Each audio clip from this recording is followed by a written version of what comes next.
You are listening to the Innovating Cannabis Podcast, where you will meet entrepreneurs, cultivators, scientists, doctors, and inventors in the cannabis industry. I'm your host, Pam Schmiel. In addition to producing and hosting this podcast, I'm also a journalist. You can find links to my work and contact information in the show notes. Today's guest is Flavia Cassani, who, along with her husband Mikey, co-founded Flow Kana in 2015 to champion sun-grown craft farmers in California's Emerald Triangle. At its peak, Flow Kana was the state's largest cannabis brand. But after taking on partners, they faced a hostile takeover and were ultimately pushed out of the company. After stepping away and spending time in Europe to regroup, Flavia and Mikey are back with a new vision for cannabis wellness.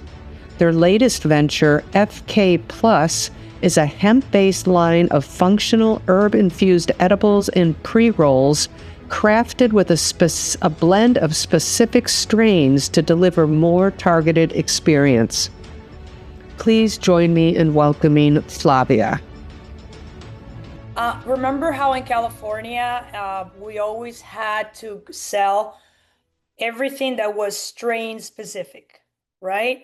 From seed to retail. It had to follow the entire track and trace, right? Oh, yeah. Now, in the hemp world, we are allowed to formulate. So here's what we've done. With a plant scientist from the Emerald Triangle, we are blending different strains based on the cannabinoid content, right? So that's really what matters. That's the real entourage effect. Because like, if you think about it, you know, it always happened to me that there's a certain strain that I liked, okay? And I got it at this farm. And then I was like, okay, I love that strain. I wanna replicate that high. I wanna get the exact same effect. And then you go to a different farm or even the next harvest, and it's not gonna give you the same high. Because at the end of the day, it's an agricultural crop. So not all, like every single time, the strain is gonna have exactly the same values in the cannabinoids and the terpenes. Yeah. You know how like the light really affects the way that the cannabinoids, especially the THC, develops inside the plant, inside the flower. So that within the same plant or within the same farm, you could have different ratios of cannabinoids in one plant, in one strain, in one. So what we're doing right now is we're controlling that. We're controlling the amount of cannabinoids that we have in our pre-rolls.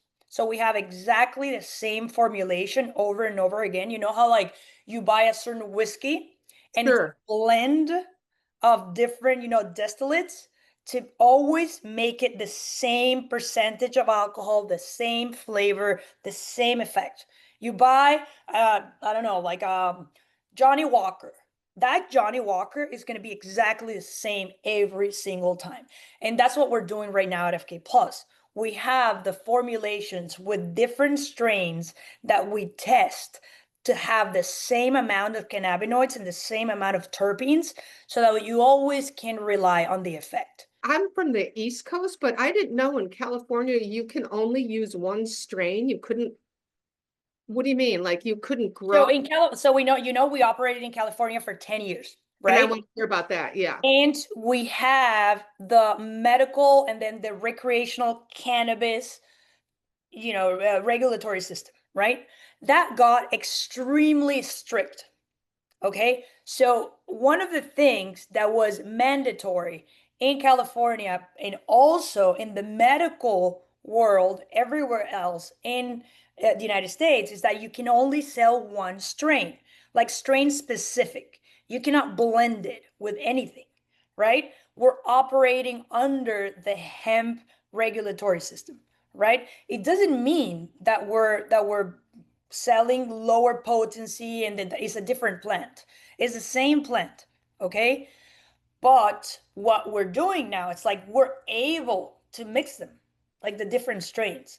And that's what really gives you the specific effect. We could never do that in California. And that was something that was, kind of frustrating for us because us ourselves at home, I would blend my own strains because I knew I loved this one and I knew I liked that one for different reasons, Oh, right? the flower, you're blending different strained flowers? Yes. That's cool. Yes. Okay, we got to get into this. Okay, let's Yes, yes. It's like I you do love with it. tea, it's like you do with any Yeah, herbal product, like you have different amounts so that you can yeah. reach a certain effect or like reach, I don't know, for different functions or like, even like for medical reasons, you need a little bit of this, a little bit of that.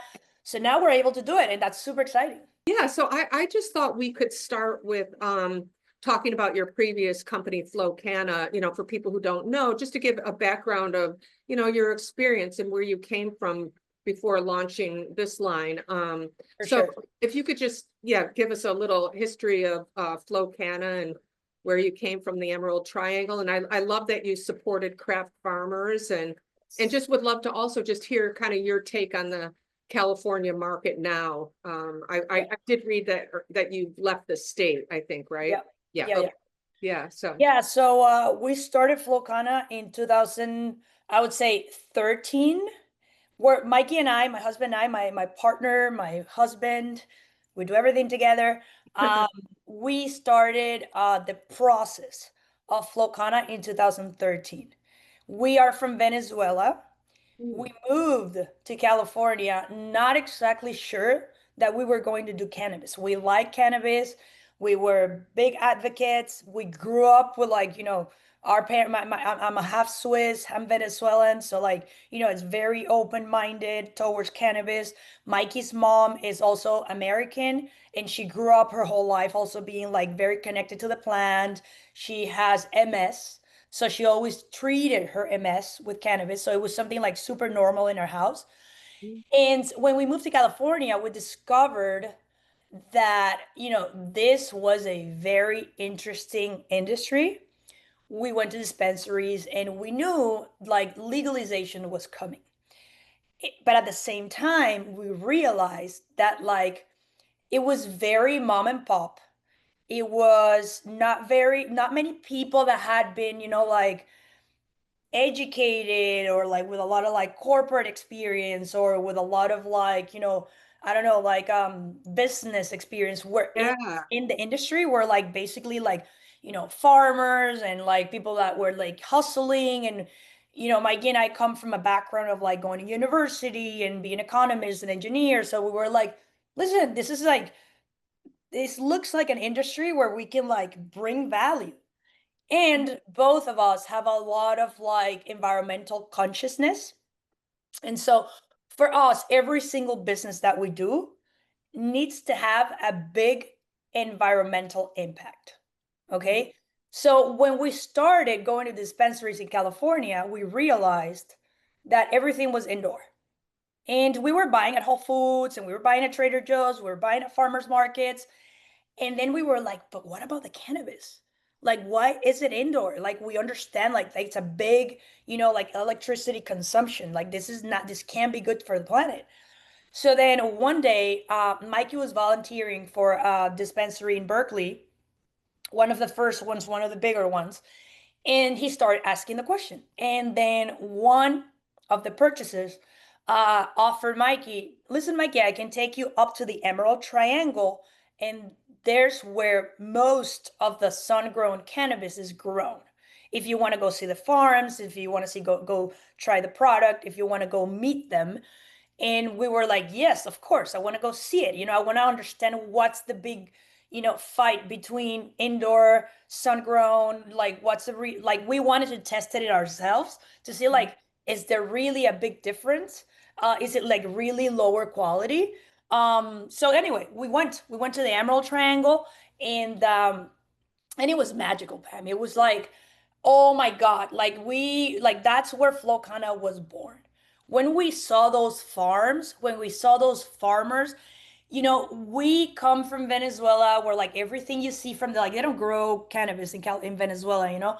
So everything we knew about cannabis is everything that we absorbed through the TV and the stories and the news. So like we had an idea of cannabis being grown, and that's like warehouses with a pit bull and like machine guns, and like that kind of like creeped us out a little bit. And we were like, well, that kind of like, that should change because this is not really like heroin, this is a plant, right?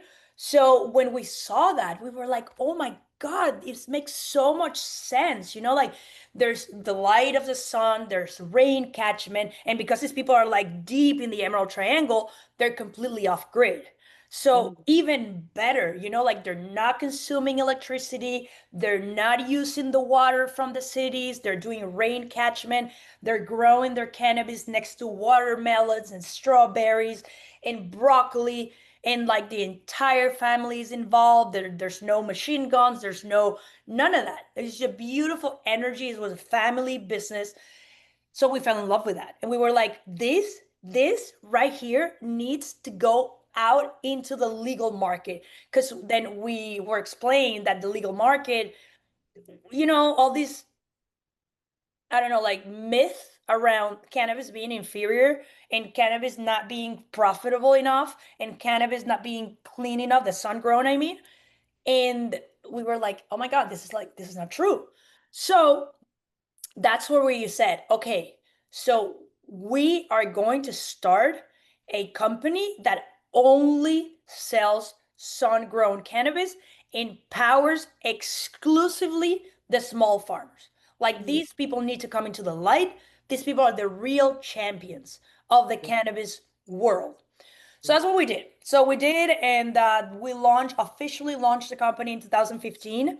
We went through a little bit of like, tech experience in Silicon Valley because we were living between Palo Alto and San Francisco. And then we realized, like, let's stay in San Francisco. This is a great place. We're surrounded by people that are very talented, very smart, very, caring for the planet. And so this is a perfect place for it.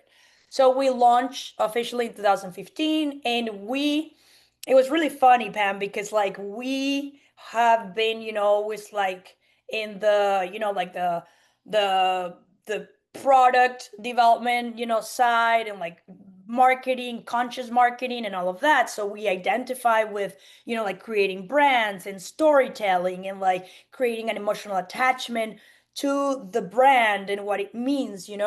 So then we started going to dispensaries and said like, hey, listen, we have this beautiful, pre-packaged product and that we want to sell to you so that you can sell through, through your dispensary.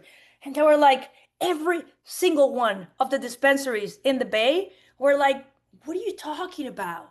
This is not how we sell cannabis. We sell cannabis, we weigh it in front of the person, we put it in a Ziploc bag, and we give it to the customer. And we're like, what? No, like, dude, the future is brands. Like people want to know where their cannabis came from, who grew it, the story behind it. Like, come on. So everybody said like, go, go, shoot, shoot. And we were like, okay, it's time to go straight to the consumer. What are we going to do? So we created an app and we created a whole delivery system that was based on bicycles and scooters. Like I myself, I've always driven scooters, like Vespas. So I was like, whatever, I'll be delivering the cannabis with my bike and with my Vespa. So that's what we did. So we created an app with a friend and we went straight to consumers. Started like a word of mouth through our friends, and people kept coming and people kept coming. And then to the point that people started asking about Flow Kana in the dispensaries. So they're like, hey, I want to buy this Flow Kana that I bought the other day. And they were like, ooh, so it's actually picking up.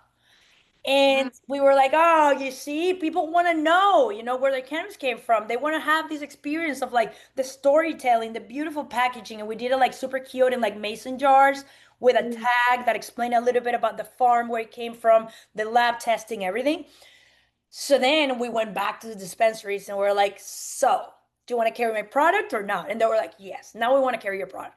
So anyway, fast forward, we had a beautiful ride. We were like all over the media because we were like the first ones to do it. We launched the first omni-channel marketing campaign in the history of cannabis. It was super funny, Pam, that we would go to like the people that sold the ads on the buses and the bus stations in San Francisco, and they were like, we're not sure we can do that. And we're like, come on, we're in San Francisco. This is legal now. We can do it. And they were like, whatever, let's do it. So I swear, we went kind of like thinking like, oh my God, what is people gonna say? We're gonna put billboards and like cover the buses with cannabis, like pictures and pictures of farms. And they were like, yes, let's absolutely do it. Good thing that we had a very progressive, open-minded, like mayor and like people in the government and everything. So we went for it. And that was beautiful. Like you could see the buses in San Francisco with our ads. You could like stop and, like go driving in the city and see a beautiful, huge billboard with, are the pictures of our farmers, the picture of our farms, like all these messages around sun-grown cannabis. Because like that was the purpose of the campaign, to educate people around sun-grown cannabis being actually amazing, being so good for the planet, being a really good flower, being all this spectrum of terpenes, making it like much more, like the experience being so much better overall, because you were taking in all these flavors, all these smells, all of these, like, and even the properties of the plant by just being grown under the sun with soil rather than like, in a plastic pot with like real water from the rain. So anyway, it was beautiful. And then, we bought a winery up in Mendocino because we were already, like going statewide, and we needed to be close to the farmers so that we could process their cannabis. Because what we did is like, so coming from Venezuela, for us, is very normal that small farmers are good at what they do. And then there's companies that aggregate them and then do everything post harvest, from like, like processing, packaging, distribution, marketing. That's like Juan Valdez does with coffee. That's how, in Venezuela, also like the cacao companies do it with like, the cacao. So we were like very familiar with the model, and we couldn't understand why, they were not doing it in the US. So we just went ahead and did it. And so we were living surrounded by the farmers that were like, providing us with their cannabis. And we created the biggest cannabis campus in the world. We called that the Flow Cannabis Institute. Was a beautiful ride. And then, we were doing from like white labeling for Will and Nelson, for Dr. Bronner's, for Edie Parker. We were about to launch the Snoop Dogg brand, but then, the like legalization in California made it very complicated. And that's kind of like where everything kind of like started to slow down, because we raised a big chunk of money because we were preparing to like not only cover all of the state, which we're already doing, but also, like white label for all these brands. But we were preparing for federal legalization. We had gone through, like all the promises made by Biden and Kamala. We were all like very excited about like, this is coming, we have to be ready. And that was the name of the game, like gain scale, be ready for, like opening borders, be ready because maybe the international markets are going to open. And that's what Canada bet on. And that's why, everything is kind of like a shit show in Canada as well, because like Europe couldn't, put it together. Israel is too tiny, so different reasons, but we all kind of like, oh my God, we kind of like were ready to go big. And then we ended up having a cruise ship, and we were ready to go into the oceans, and we ended up in a pond. So what happened is like, the regulation, Prop 64, that went into effect in 2018, I think, um, ended up being a broken regulatory system.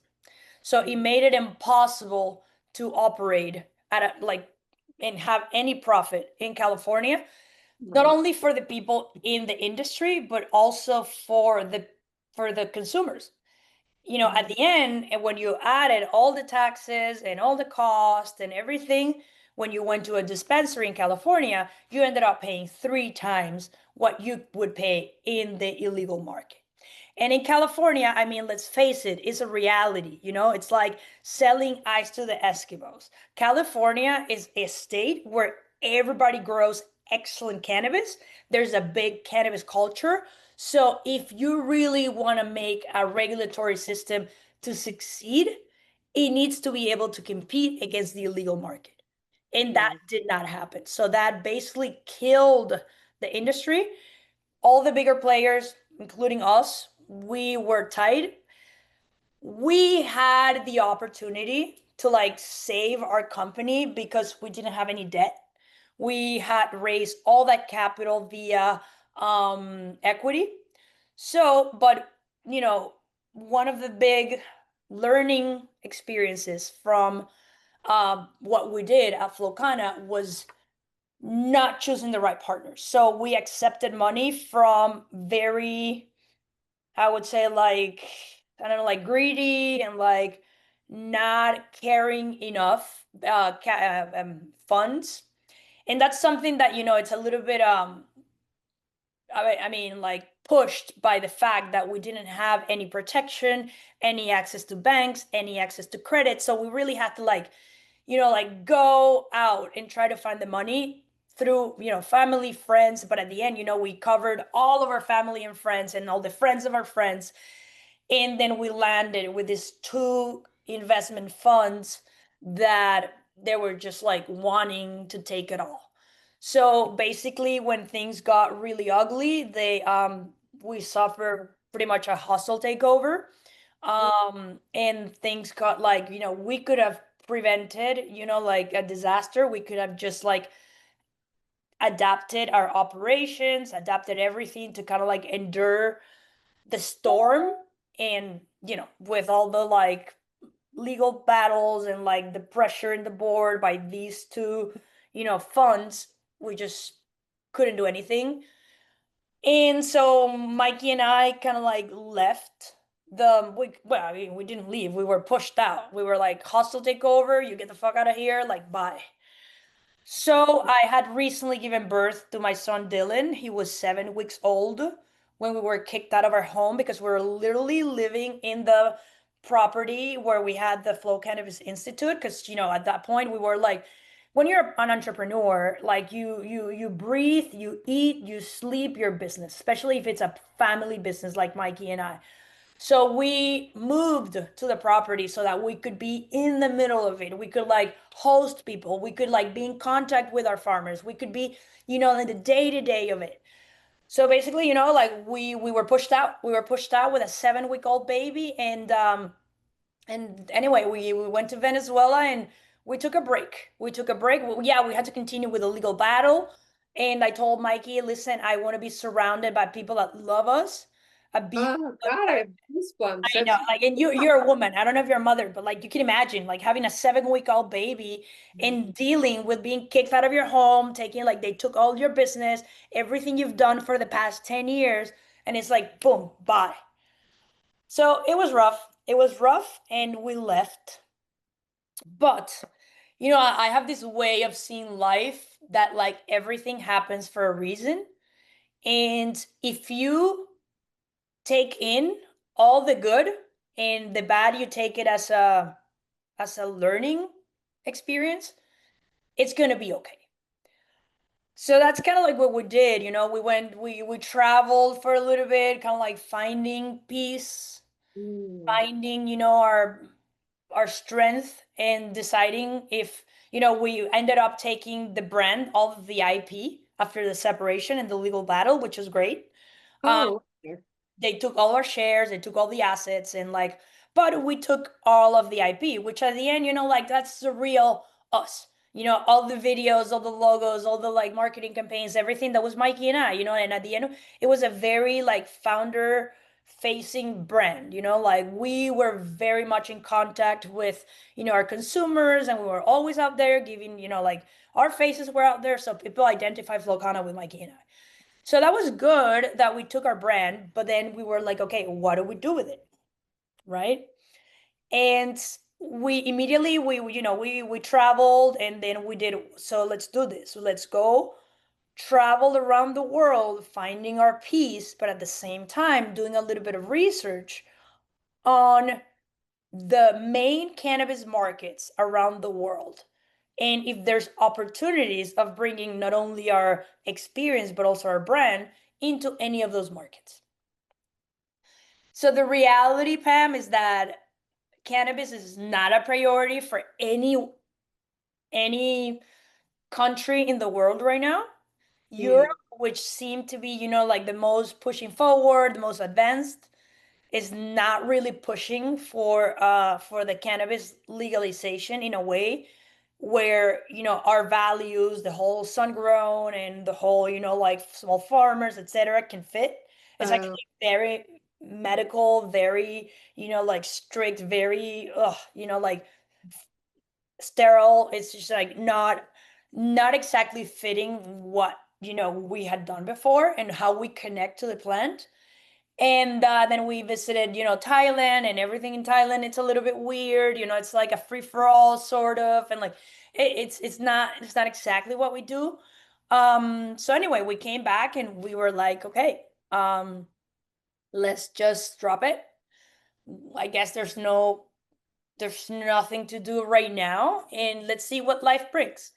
And without really looking for it, without really like searching more, just when we let go and we're like, okay, let's just like open our hearts and see what comes.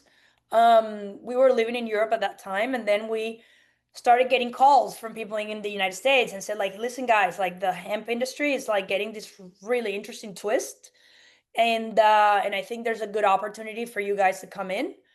And then we met someone that had been a co-founder in one of the bigger companies that, kind of like the Flow Kana of like the hemp, pioneering, like e-commerce, sales, everything. And so we were like, okay, this could be a way. And everything led to another thing, like we were advising some like a family office that really believed in us and had always supported us, and when we told them about it, they were like, oh guys, yeah, I think you should totally do it and we'll support you. So everything, one thing led to the other, and it was like, okay, let's do it, let's go for it. So what I told my husband and Mikey, I was like, listen, I'm willing to go back, but I want to make sure that everything that we do continues to have the values that we had at Flow Kana, but we go beyond just focusing on the sun grown. I want to go into something that I can identify with, where I feel cannabis really fits into wellness, into enlightenment, into, like tapping into your flow. That's kind of like where Flow Kana is not different, it's not the same as FK Plus. Now we're focusing on the functionality of cannabis. Yes, it is sun grown. Yes, it comes from small farms, but now it's about the function. Now it's about treating cannabis as a tool to achieve states of flow and wellness. Okay. So in this new regulatory system, we have the capacity to create formulations. So that's another exciting thing that we couldn't do at Flow Kana, right? Can you tell us what your product line is? Has it launched? Yes, so we've been in the market for almost 4 months, and everything is e-commerce so far. It's federally legal. You can order online and it will get to your home. We don't have any retail yet. We're planning on it. Now we're based in Florida, we're based in Miami, and we've been doing a little bit of activations here in Miami to kind of like get a feeling of people, how they feel, how they react to the product. So basically, we have the pre-rolls. So we have like the 5 packs like this. Then you have 5 packs here. And then like you have energy, you have different functions, right? You have like energy, you have focus, you have sleep, right? You can also buy them in like the 15 packs, which are these.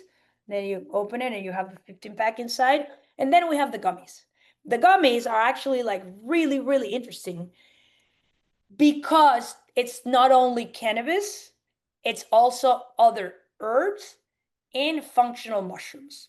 So we've worked with a group of scientists from, I'm not allowed to say, but like from the largest tea company in the United States. So people that are like very, very familiar with like all the herbs and the functional mushrooms and how each one of them interact with each other. And like they also have a lot of experience with cannabis because they've been like plant scientists for a long time.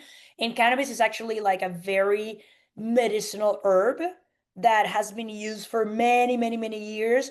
Cannabis in Mexico, cannabis in India has been used for like thousands of years to treat different, like illnesses, etc. So like there's a good amount of studies that I've done before telling us how cannabinoids interact with herbs and mushrooms.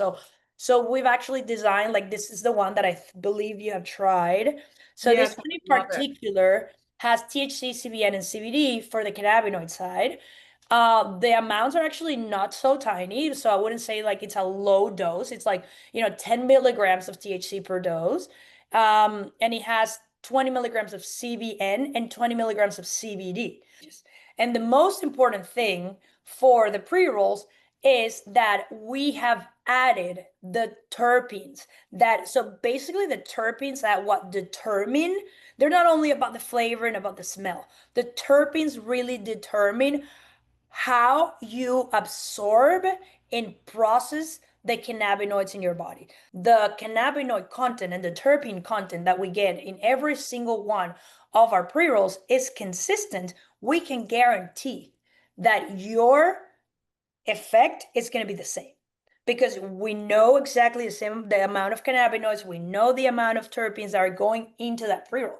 So that is in reality the only way that you can control it. And that kind of like only happened in California when you were doing distillates, when you were doing vapes, because it was an isolate. It was just about like the amount of like THC oil that you had in it. Some of them had some of the terpene profile, and that helped determine if it was a sativa or indica, because it was kind of like the way that your body was absorbing it. But besides that, it was almost impossible to predict how this is going to affect you. So you could buy, like, I don't know, like just like a sour diesel that you thought that was like, oh my God, that made me feel so good. And you bought it in one dispensary, then you go to a different dispensary, you bought the same sour diesel. It's not the same sour diesel. It was grown in a different farm. It was grown under like different conditions. It's not going to have the same amount as specifically of cannabinoids and terpenes. So that's kind of like how we ensure our consumers that they can count on the effect they're going to have. So it's so you're buying a bunch of different strains that produce dominant CBD, THCV here. We know exactly the levels. We test them and we know exactly the amount of cannabinoid, like the milligrams of each cannabinoid they have.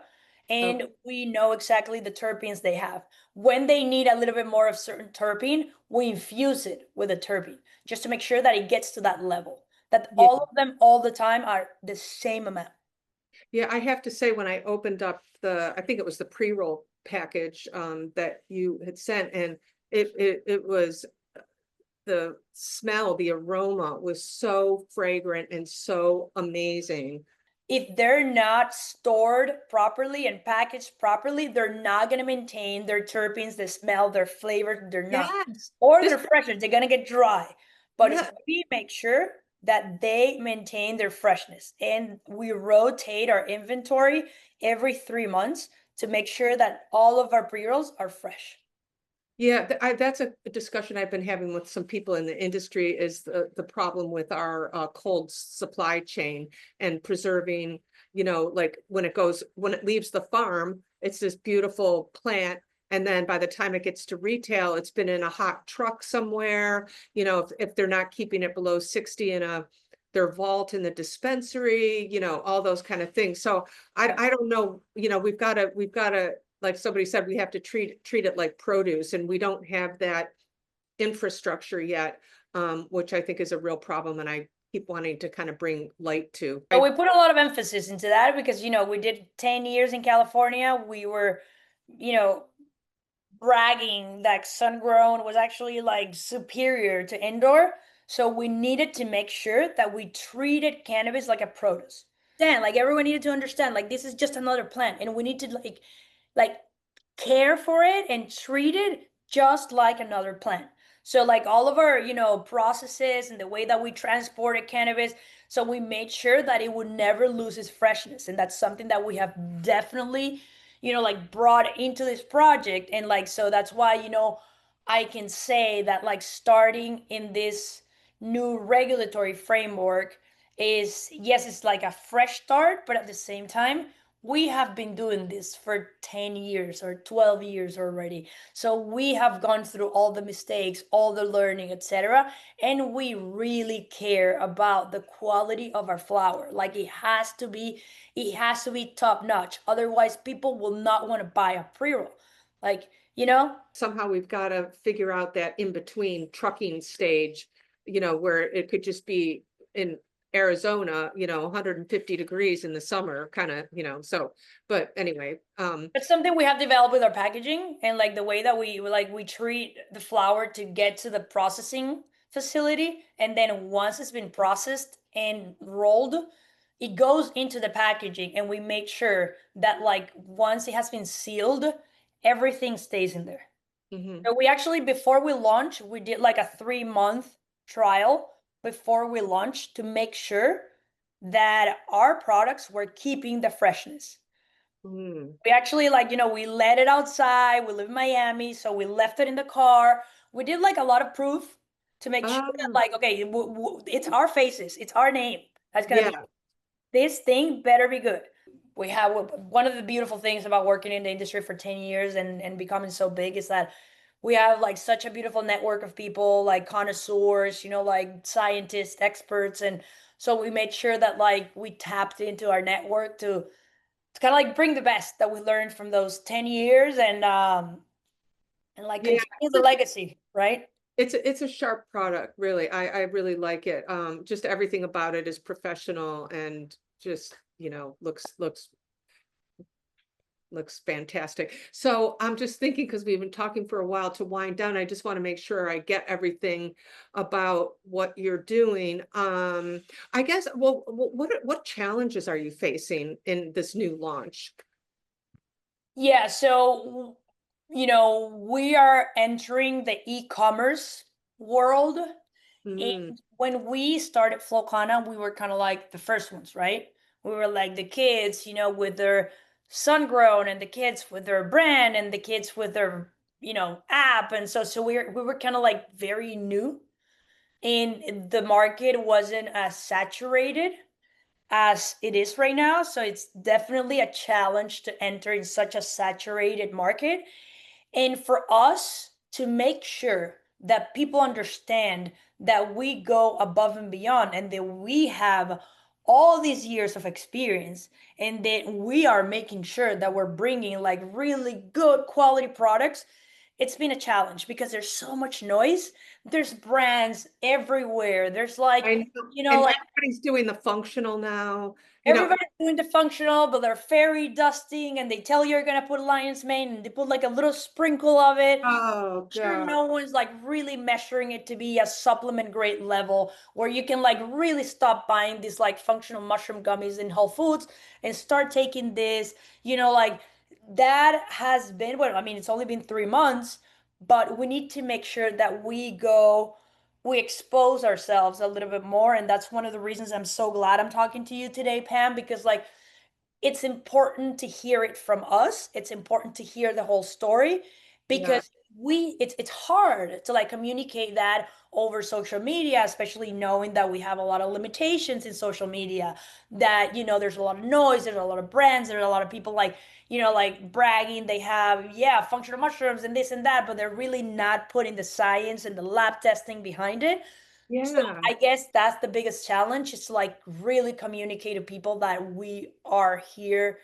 This is not an improvised, like a green rush type of thing. We have paid our dues. We have been doing this for a long time. And yeah. one of the things that I'm like most proud of is that we decided to come back to the industry to create a beautiful, beautiful product. And we also did that in Flow Kana, like, and this is a big responsibility, Pam. You're like, we're giving people something that is going to alter their state, you know? Yeah. Yes, like, and like, I feel responsible that I give you the best possible product to make sure that you have a good time. On the level of toxicology, like how do we know, you're working with a scientist and a formulator, plant scientist. I mean, that's like something to put out there, because, and, so I can see, yeah, where your challenges are, trying to reach the public and things like Yeah. that. Yeah. And people don't read these days, like we're so bombarded by like headlines and these and like propaganda and like, it's like we're actually like right now we're like fixing a few things on our site to make it like less text heavy and more graphic, the explanations of the science behind our products, to make sure that people are not intimidated by the text. Because it's like people don't have time these days, and people, like, as soon as they see a paragraph, they're like, oh, I don't want to read that. Yeah. So we want to make sure that you get the information without it being time consuming or intimidating. And also, like you said, knowing the people behind it, that this is just not a fly by night, formulation or whatever, and to understand everything that we've been talking about today, I think is important to get out there, and even to people in the industry. And the other thing it must be challenging is it's selling hemp pre-rolls, even though everything just because I feel like we're not used to that. So that has to be a challenge. I feel like it's more European, or some people, will smoke CBD flower, but it's not a common thing. So I'm imagining, it's going to be. That's the first question that I get when I do activations. Is like, people get a pre-roll and they're like, is this real weed? We're going to get there. This is a matter of education. We're going to get there, and it's okay. When people, I mean, I feel like it's easier for people like to start with the gummies because they see the milligrams of the gummies right there, and they're used to, like, okay, like, whether this is hemp, cannabis, whatever, which is the same thing. I'm comfortable with like the milligrams. But anyway, we've actually color coded our pre-rolls with little bands of color at the tip of the pre-roll. So like, if you don't smoke the whole thing and you leave it in your ashtray for later, you know which one you're grabbing. So the sleep one is gonna have a purple band, the relax is gonna have a blue band, and so on. So anyway, it's like, it's a very easy entry, but it's designed for, like, like, you don't have to be intimidated by it. You're still gonna get the effects. You're still gonna get your fun little giggly whatever you want to feel. But it's not going to make you feel paranoid. You're not going to have a bad time. It's designed for people to have a good time and to be able to control their high. Right. And also what you are doing differently is you are blending the different strains to create, where cannabis pre-rolls are just one strain. Nobody does the blending that I've heard of anybody doing. So, I mean, it's the same thing. It's cannabis hemp. One is regulated by the medicinal or like cannabis regulatory framework. This is hemp. We're allowed to blend strains, which is nothing new. People in the Emerald Triangle, people everywhere have been doing it for millennia. There's certain strains that that have more CBD, and certain strains that have more, THC, and you like the balance, and you just mix them up. Like, this is not new. What's new is that now we are allowed to do it, and we're doing it responsibly, and making sure that we always give you the same amounts, the same formulation, so that every single time you go consume one of our products, you know what you're going to get. So, congratulations. I think it looks amazing. I'm so glad I got to hear your story. We're getting there. We're making our presence, and we're treating it with this more nurturing wellness approach. That's the way I think it should be.